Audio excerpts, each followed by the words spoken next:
नमस्कार, मैं हूं सत्यपाल और आप देख रहे हैं CWB हिंदी न्यूज।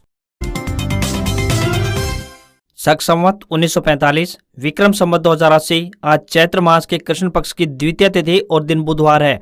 तदनुसार अंग्रेजी तारीख 27 मार्च सन 2024। द्वितीय तिथि आज यानी बुधवार शाम 5:07 तक रहेगी। उसके बाद तृतीय तिथि लग जाएगी। इसके अलावा आज यानी 27 मार्च को संत तुकाराम जी की जयंती भी मनाई जाएगी। सबसे पहले आज के मुख्य समाचार। हरियाणा में किसानों के लिए खुशखबरी, सरसों की सरकारी खरीद हुई शुरू। गेट पास का क्या रहेगा तरीका, बताएंगे पूरी अपडेट। न्यूनतम वेतन को खत्म करने की तैयारी कर रही है केंद्र सरकार, अगले साल से लागू होगी नई व्यवस्था। पूर्व सीएम भूपेंद्र सिंह हुड्डा का लोकसभा चुनाव लड़ने से इनकार। रोहतक में बोले कुमारी सैलजा या सुरजेवाला मैदान में आए तो उनको खुशी होगी, कैंडिडेट का ऐलान जल्द। रणजीत चौटाला ने विधायक पद से दिया इस्तीफा। हरियाणा में बिजली, जेल व मंत्रालय देख रहे थे। बीजेपी हिसार लोकसभा सीट पर प्रत्याशी घोषित कर चुकी। लेडी श्री राम कॉलेज दिल्ली में आई विभिन्न पदों पर भर्ती। 10वीं पास उम्मीदवार करे आवेदन, बताएंगे पूरी अपडेट। पीएम किसान अपडेट। अब तक इस योजना का नहीं लिया है कोई फायदा तो अभी करे रजिस्ट्रेशन, बताएंगे पूरा प्रोसेस। आम आदमी पार्टी के नेताओं ने भाजपा दफ्तरों का किया घेराव। ढांडा ने कहा कि अरविंद केजरीवाल एक ईमानदार सीएम या भाजपा सरकार से बर्दाश्त नहीं। हरियाणा में अब कक्षा 1 से 3 तक बच्चों को होना पड़ेगा मजबूत, अन्यथा देनी होगी यह विशेष परीक्षा। हरियाणा के वोटर लिस्ट में इस तरह चेक करें अपना नाम, बताएंगे पूरा प्रोसेस। हरियाणा की सभी लोकसभा सीटों पर चुनाव लड़ेगी जेजेपी। दुष्यंत चौटाला मां व भाई को लड़वा सकते हैं। पार्टी चंडीगढ़ में भी उम्मीदवार उतारने की सोच रहे। रघुराम राजन बोले मोदी का सपना नॉनसेंस, बच्चों के पास हाई स्कूल और लोगों के पास नौकरियां नहीं है। 2047 में विकसित भारत बनना मुश्किल। मार्केट में फिर लेगी दस्तक पूर्वजों के जमाने की राजदूत बाइक। कम बजट में मिलेंगे स्मार्ट फीचर्स और दमदार इंजन। और चेन्नई सुपर किंग्स ने आईपीएल 2024 में लगातार दूसरी जीत हासिल की है। टीम ने सीजन के 7वें मुकाबले में गुजरात टाइटंस को 63 रनों से हराया। और अब खबरें विस्तार से। हरियाणा में मौसम का मिजाज फिर से बदलने वाला है। ऐसा इसलिए क्योंकि पश्चिमी विक्षोभ के सक्रिय होने से कई क्षेत्रों में बूंदाबांदी की संभावना जताई गई है। मौसम बदलने के साथ ही तापमान में भी कमी आएगी, जिससे ठंड का फिर से एहसास हो सकता है। फिलहाल 29 मार्च तक मौसम परिवर्तनशील बना रहेगा। मौसम विभाग ने बताया कि सक्रिय पश्चिमी विक्षोभ के कारण 4 जिलों पंचकुला, अंबाला, कुरुक्षेत्र और यमुनानगर में बारिश की संभावना है। अन्य जिलों में बादल छाए रहने की संभावना है। वहीं 29 मार्च के बाद दिन का तापमान फिर से बढ़ेगा। इसका कारण यह है दिन में तेज धूप और हवा न चलने के कारण पारे में 1 या 2 डिग्री की बढ़ोतरी देखी जा सकती है। सरसों की कटाई लगभग पूरी होने वाली है। अब गेहूं की कटाई शुरू होने वाली है। गेहूं की फसल को काफी नुकसान हो सकता है, जिस वजह से किसान भी चिंतित हैं। लेडी श्री राम कॉलेज दिल्ली में विभिन्न पदों पर भर्ती के लिए आवेदन मांगे गए हैं। जो भी उम्मीदवार इन पदों के लिए इच्छुक है वे अपने आवेदन ऑफलाइन माध्यम से भेज सकते हैं। बता दें कि भर्तियां रेगुलर आधार पर की जाएंगी। आवेदन करने की अंतिम तिथि 29 मार्च 2024 है। लाइब्रेरी अटेंडेंट के पदों के लिए उम्मीदवार 10वीं पास होनी चाहिए तथा उनके पास लाइब्रेरी विज्ञान में प्रमाण पत्र होना चाहिए। वहीं जूनियर सहायक कम टाइपिस्ट के पदों के लिए आवेदक 12वीं पास हो तथा अंग्रेजी टाइप में 35 शब्द या हिंदी टाइप में 30 शब्द प्रति मिनट की गति होनी चाहिए। वहीं वरिष्ठ सहायक के पदों के लिए उम्मीदवार स्नातक पास होने चाहिए तथा उन्हें कंप्यूटर का ज्ञान होना चाहिए। सीनियर पर्सनल असिस्टेंट के पदों के लिए आवेदक ग्रेजुएट होने चाहिए तथा उन्हें संबंधित काम का कम से कम 3 साल का एक्सपीरियंस होना चाहिए। हरियाणा में अब कक्षा 1 से कक्षा 3 तक के बच्चों को अगली कक्षा में जाने से पहले महारत हासिल होगी। अगर बच्चा उत्तीर्ण नहीं हुआ तो उसे कुशल विद्यार्थी का दर्जा नहीं मिल सकेगा और नए शैक्षणिक सत्र के प्रथम 3 माह में उसे पिछली कक्षा का पाठ्यक्रम दोहराना पड़ेगा। स्कूल शिक्षा निदेशालय ने इसके लिए पत्र भी जारी कर दिया है। किंडरगार्टन से कक्षा 3 तक के विद्यार्थियों को हिंदी और गणित में निर्धारित सूची में से 2 अक्षर के 5 शब्द सही ढंग से पढ़ने होंगे। वहीं पहली कक्षा के बच्चों को 5 सरल शब्दों के 2 अक्षरों से बने वाक्य पढ़ने होंगे, जबकि दूसरी कक्षा के बच्चों को 45 शब्द प्रति मिनट के प्रवाह से पैराग्राफ पढ़ना होगा और पैराग्राफ पढ़ने के बाद 75% प्रश्नों को सही ढंग से हल भी करना होगा। बच्चों को हिंदी गणित में पारंगत बनाने के लिए उन्हें लिखने, पढ़ने, बोलने, समझने में बेहतर बनाया जाएगा। यदि कोई बच्चा पढ़ और समझ नहीं पाता है तो उस छात्र को निपुण छात्र का दर्जा नहीं दिया जाएगा। ऐसे में नए सत्र में पहले 3 महीने तक उसे पिछली कक्षा का सिलेबस दोहराया जाएगा ताकि बच्चा दक्ष हो सके। पंजाब हरियाणा हाईकोर्ट के बाद आचार संहिता के दौरान हुए मुख्यमंत्री नायब सिंह सैनी के मंत्रिमंडल विस्तार पर चुनाव आयोग ने हरियाणा मुख्य सचिव से जवाब मांगा है। इसको लेकर आयोग की तरफ से एक लेटर भी जारी किया गया है। फरीदाबाद एनआईटी के कांग्रेस विधायक नीरज शर्मा ने केंद्रीय चुनाव आयोग को इसकी शिकायत भेजी थी। शिकायत में मंत्रिमंडल विस्तार को आदर्श चुनाव आचार संहिता का खुला उल्लंघन बताया था। शिकायत में तत्काल प्रभाव से मंत्रिमंडल विस्तार पर रोक लगाए जाने की मांग की गई है। इसके बाद आयोग ने इस मामले का संज्ञान लिया है। हालांकि इस मामले में कानून विश्लेषक हेमंत कुमार ने बताया कि आचार संहिता के दौरान मंत्रिमंडल मंत्रिमंडल विस्तार में कोई अड़चन नहीं है। हाल ही में तमिलनाडु के राज्यपाल के द्वारा एक मंत्री को शपथ नहीं दिलाई जाने का मामला सुप्रीम कोर्ट पहुंचा था। इस पर सुप्रीम कोर्ट आदर्श आचार संहिता में मंत्री के शपथ दिलाए जाने पर कोई ऐतराज नहीं जताया था। जुलाई 1999 में आचार संहिता के दौरान पूर्व सीएम ओम प्रकाश चौटाला का भी मंत्रिमंडल विस्तार किया गया था। इस पर भी उस दौरान किसी प्रकार का कोई प्रश्न नहीं उठाया गया था। मुख्य निर्वाचन अधिकारी अनुराग अग्रवाल ने कांग्रेस विधायक की इस शिकायत को फिलहाल दर्ज कर लिया है। साथ ही इसकी जानकारी केंद्रीय चुनाव आयोग को भी भेज दी है। दिल्ली के मुख्यमंत्री और आम आदमी पार्टी यानी आप के सुप्रीमो अरविंद केजरीवाल की गिरफ्तारी के विरोध में मंगलवार को हरियाणा में पार्टी के नेताओं ने भाजपा दफ्तरों का घेराव किया। आप के नेताओं और कार्यकर्ताओं ने सभी जिला मुख्यालयों पर भाजपा कार्यालयों के सामने प्रदर्शन किया। आप नेता पिछले दिनों कुरुक्षेत्र में शांतिपूर्ण प्रदर्शन कर रहे वॉलंटियर्स पर पुलिस के लाठीचार्ज से भी नाराज है। कुरुक्षेत्र के प्रदर्शन में घायल होने के बावजूद आपकी हरियाणा इकाई के अध्यक्ष डॉक्टर सुशील गुप्ता ने कैथल और वरिष्ठ नेता अनुराग ढांडा ने रोहतक में प्रदर्शनकारियों की अगुवाई की। इस प्रदर्शन को देखते हुए सभी जिला मुख्यालयों पर भारी पुलिस बल तैनात किया गया। ढांडा ने कहा कि बीजेपी सरकारी जांच एजेंसियों के जरिए विपक्ष को खत्म करने का काम कर रही है, लेकिन लोग उसकी चालबाजी को समझ चुके हैं। आने वाले लोकसभा और विधानसभा चुनाव में जनता बीजेपी को इसका जवाब देगी। उन्होंने कहा कि अरविंद केजरीवाल एक ईमानदार सीएम है। उन्होंने बीजेपी शासनकाल में बिगड़ी दिल्ली की कानून व्यवस्था, शिक्षा, स्वास्थ्य व्यवस्था और मूलभूत सुविधाओं को ठीक करने का काम किया है। यह भाजपा सरकार से बर्दाश्त नहीं हो रहा है। डॉक्टर गुप्ता ने कहा कि बीजेपी ने इलेक्टोरल बॉन्ड के जरिए प्राइवेट कंपनियों और खुद को फायदा पहुंचाने का काम किया और देश के साथ धोखा किया। बीजेपी अब भ्रष्टाचारियों की पार्टी बन गई है।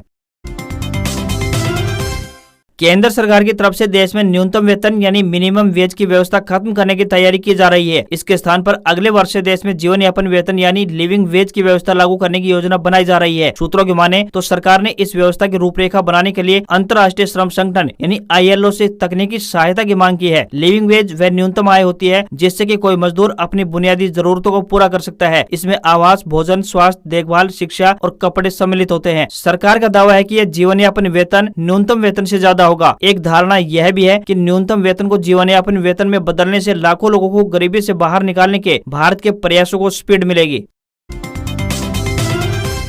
हरियाणा के रानिया से निर्दलीय विधायक और नायब सैनी सरकार के ऊर्जा और जेल मंत्री रणजीत चौटाला पर दल बदल कानून लागू होगा। भारतीय जनता पार्टी की सदस्यता लेने के बाद उन्हें अब सैनी कैबिनेट और विधानसभा सदस्यता से इस्तीफा दे दिया है। रणजीत चौटाला अक्टूबर 2019 में सिरसा जिले की रानिया विधानसभा सीट से निर्दलीय विधायक निर्वाचित हुए थे। 24 मार्च की शाम वे औपचारिक रूप से भाजपा में शामिल हो गए हैं। इससे पहले वे मनोहर लाल खट्टर के नेतृत्व वाली भाजपा जसपा गठबंधन सरकार में कैबिनेट मंत्री रह चुके हैं। उन्हें दोनों बार ऊर्जा और जेल विभाग आवंटित किए गए हैं। पंजाब एंड हरियाणा हाईकोर्ट के वकील हेमंत कुमार ने बताया कि हमारे देश के संविधान की 10वीं अनुसूची जिसमें दल बदल विरोधी प्रावधान है के अनुसार सदन का कोई निर्वाचित सदस्य जिसको विधानसभा में निर्दलीय सदस्य का दर्जा है वह उस सदन का सदस्य होने के लिए अयोग्य होगा यदि वह ऐसे निर्वाचन के पश्चात किसी राजनीतिक दल में सम्मिलित हो जाता है। दूसरे शब्दों में हर निर्दलीय के तौर पर निर्वाचित विधायक उसके कार्यकाल के दौरान कोई भी राजनीतिक पार्टी ज्वाइन नहीं कर सकता। अगर वह ऐसा करता है तो उसे सदन की सदस्यता से हाथ धोना पड़ेगा।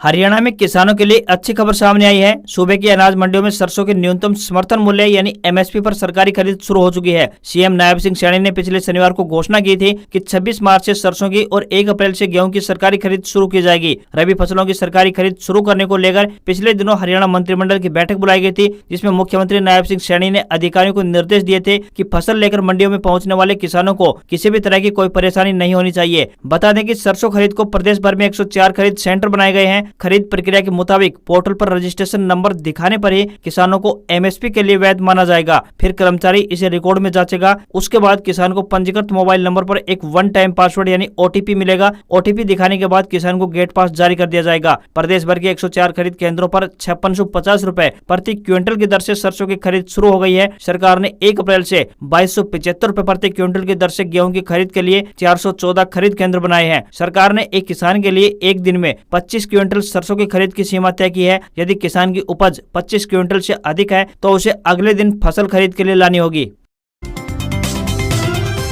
लोकसभा चुनाव के मद्देनजर प्रशासन ने तैयारियां शुरू कर दी हैं। मतदाता अपने मताधिकार का प्रयोग कर सकता है जिसके नाम मतदाता सूची में है। साथ ही किसी मतदाता का नाम मतदाता सूची में है लेकिन उसके पास मतदाता पहचान पत्र नहीं है तो वह वैकल्पिक पहचान पत्र दिखाकर अपना वोट डाल सकता है। अगर किसी मतदाता के पास पुराना वोटर कार्ड है तो भी वह वोट डाल सकता है, बशर्ते उसका नाम उस क्षेत्र की मतदाता सूची में होना चाहिए। मतदाताओं को यह सुनिश्चित करना होगा कि उनका नाम मतदाता सूची में शामिल है या फिर नहीं। इसके अलावा मतदाता हेल्पलाइन नंबर 1950 यानी 1950 पर कॉल करके भी अधिक जानकारी प्राप्त कर सकते हैं। चुनाव आयोग की वेबसाइट पर जाकर भी आप अपना नाम ऑनलाइन माध्यम से चेक कर सकते हैं। रोहतक में पूर्व मुख्यमंत्री एवं विधानसभा में विपक्ष के नेता भूपेंद्र सिंह हुड्डा का कहना है कि कुमारी शैलजा व रणदीप सिंह सुरजेवाला पार्टी के वरिष्ठ नेता हैं। वे चाहे तो लोकसभा चुनाव लड़े, मेरा कोई इरादा नहीं है। आगे विधानसभा चुनाव भी आने वाले हैं। दीपेंद्र हुड्डा रोहतक से चुनाव लड़ेगा। जल्द ही पार्टी प्रदेश में लोकसभा सीटों पर प्रत्याशी घोषित करेगी। हुड्डा मंगलवार को डी पार्क स्थित आवास पर मीडिया के सवालों का जवाब दे रहे थे। हुड्डा ने भाजपा की प्रदेश सरकार पर कटाक्ष करते हुए कहा कि चेहरे बदलने से कुछ नहीं होगा, प्रदेश की जनता सरकार ही बदल देगी। प्रदेश में कानून व्यवस्था खत्म हो गई है। पूर्व मुख्यमंत्री भूपेंद्र सिंह हुड्डा ने कहा कि मनोहर लाल को Z+ सुरक्षा दी जा रही है, जबकि वे और चौटाला भी तो पूर्व मुख्यमंत्री हैं। दिल्ली के मुख्यमंत्री अरविंद केजरीवाल की गिरफ्तारी पर हुड्डा ने कहा कि अदालत में ईडी को जवाब देना होगा। आखिर केजरीवाल को गिरफ्तार क्यों किया गया है? राजनीति से प्रेरित होकर किसी की गिरफ्तारी नहीं होनी चाहिए। कंपनियों से चंदे के सवाल पर हुड्डा ने कहा कि कार्रवाई का डर दिखाकर चंदा लेना गलत है। जननायक जनता पार्टी यानी जेजेपी हरियाणा की सभी 10 लोकसभा सीटों पर चुनाव लड़ेगी। मंगलवार को दिल्ली में हुई पार्टी की पॉलिटिक्स अफेयर कमेटी यानी PAC की मीटिंग में लोकसभा चुनाव से जुड़े विभिन्न विषयों पर चर्चा की गई। इस दौरान यह निर्णय लिया गया कि पार्टी सभी 10 लोकसभा सीटों पर अपने उम्मीदवार मैदान में उतारेगी। बैठक में सुझाव आया कि पार्टी को हरियाणा के अलावा राजधानी चंडीगढ़ की लोकसभा सीट पर भी चुनाव लड़ने की संभावना को तलाशना चाहिए। इस पर वरिष्ठ नेताओं ने सहमति जताई और पार्टी नेताओं को निर्देश दिए कि इस पर भी गौर किया जाए। इसके साथ ही चर्चा है कि पूर्व डिप्टी सीएम दुष्यंत चौटाला खुद लोकसभा चुनाव नहीं लड़ेंगे, लेकिन हिसार से वह अपनी मां नैना चौटाला और कुरुक्षेत्र सीट से भाई दिग्विजय चौटाला को मैदान में उतार सकते हैं। किसानों की आर्थिक सुरक्षा और सम्मान PM किसान सम्मान निधि योजना के साथ PM किसान योजना के माध्यम से किसानों को प्रति वर्ष 6,000 रुपए की वित्तीय सहायता प्रदान की जाती है ताकि वे अपनी खेती की लागत को कम कर सकें। PM मोदी ने इस साल 28 फरवरी को प्रधानमंत्री किसान सम्मान निधि योजना के तहत 16वीं किस्त जारी की थी। किसानों के खाते में ये राशि DBT माध्यम से भेजी गई। किसानों के खाते में ये राशि हर 4 महीने के अंतराल में 2-2 हजार रुपए करके 3 किस्तों में भेजी जाती है। अगर आपने अब तक इस योजना का फायदा नहीं लिया है तो आप भी अभी रजिस्ट्रेशन करा सकते हैं। रजिस्ट्रेशन के लिए आप pmkisan.gov.in के पोर्टल पर ऑनलाइन माध्यम से कर सकते हैं या फिर आप अपने नजदीक के CSC सेंटर पर जाकर अप्लाई कर सकते हैं। केंद्र सरकार ने प्याज निर्यात पर बड़ा फैसला लिया है। सरकार ने प्याज एक्सपोर्ट पर प्रतिबंध बढ़ा दिया है। अगले आदेश तक प्याज एक्सपोर्ट पर रोक जारी रहेगी। बता दें कि एक्सपोर्ट पर रोक की समय सीमा 31 मार्च को खत्म होने जा रही थी। सरकार की कीमतों को नियंत्रण में रखने और घरेलू उपलब्धता सुनिश्चित करने की कोशिश सरकार की जारी है। सरकार ने 8 दिसंबर 2023 को 31 मार्च तक प्याज के निर्यात पर रोक लगा दी थी। प्याज की थोक कीमतें औसतन लगभग 18 रुपए प्रति किलोग्राम के आसपास चल रही है, जबकि देश के अलग अलग हिस्सों में स्थानीय कीमतों की बात करें तो ये 7 रुपए से लेकर 30 रुपए प्रति किलोग्राम के बीच चल रही है। पूर्वजों के जमाने में कुछ ऐसी गाड़ियां जो अभी भी लोगों के दिलो दिमाग पर राज करती हैं, जिसकी खास बात यह है कि कम बजट में भी प्राप्त की जा रही हैं, जिसका मेंटेनेंस का खर्चा भी बहुत कम बताया जाएगा। ये बाइक किसी भी रास्ते पर बिना किसी परेशानी के आसानी से चलती थी। रिपोर्ट के मुताबिक बात करें तो अब खबर सामने आ रही है कि अब ये कंपनी फिर से अपनी पुरानी राजदूत बाइक को अपने नए लुक में पेश करने जा रही है। राजदूत बाइक में आपको पहले से बहुत अधिक ज्यादा मजबूत इंजन दिया जाएगा। उम्मीद ये की जा रही है कि अब कच्चे रास्तों पर चलने में सफल होगी। बाइक में इस बार रियल तथा फ्रंट दोनों और डिस्क ब्रेक सिस्टम देखने को मिलेगा। मीडिया रिपोर्ट्स के मुताबिक नई राजदूत बाइक की अनुमानित कीमत लगभग 1 लाख रुपए तक बताई जा रही है। भारतीय शेयर बाजार में गिरावट देखने को मिली है। सेंसेक्स 361 अंक की गिरावट के साथ 72,470 के स्तर पर बंद हुआ। वहीं निफ्टी में भी 92 अंकों की गिरावट देखने को मिली और ये 22,004 के स्तर पर बंद हुआ। सेंसेक्स के 30 शेयरों में से 20 में गिरावट और 10 में तेजी देखने को मिली। वहीं भारतीय सराफा बाजार में सोना और चांदी सस्ता हुआ है। 24 कैरेट के 10 ग्राम सोने की कीमत 66,243 रूपए पहुँच गई है, जबकि 999 शुद्धता वाली 1 किलोग्राम चांदी की कीमत 73,903 रूपए पहुँच गई है। वहीं 22 कैरेट प्योरिटी वाला 10 ग्राम सोना 60,679 रूपए का हो गया है। आज खबरों में बस इतना ही। देखते रहिए आपका अपना हरियाणा का सबसे बेहतरीन news channel CWB Hindi news. नमस्कार। इसी आशा के साथ आपका दिन शुभ रहे।